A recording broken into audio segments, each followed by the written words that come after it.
guy. Duh.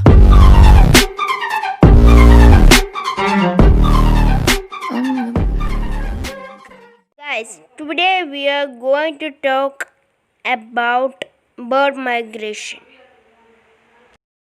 Migrate due to change in climate and food availability in different seasons in different parts of the world.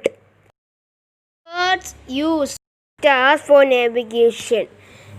They use the pole star to navigate to north and other stars and constellations to look the directions and the landforms which have they reached.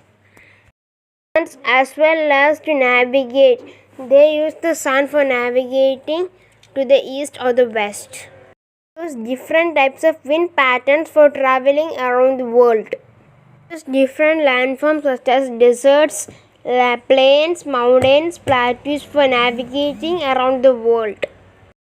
Earth's magnetic field also plays an important role in bird migration.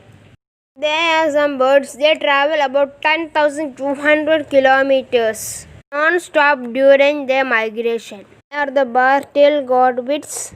This is a satellite image from they take from North to New Zealand to Indonesia and United States. These have the longest non-stop migration. Birds hyperpage and bulk up the food preceding days before they go for migration. Blackpoll warbler almost double their body weight before going for their non-stop journey 3,800 kilometers. Birds which do not fly also migrate.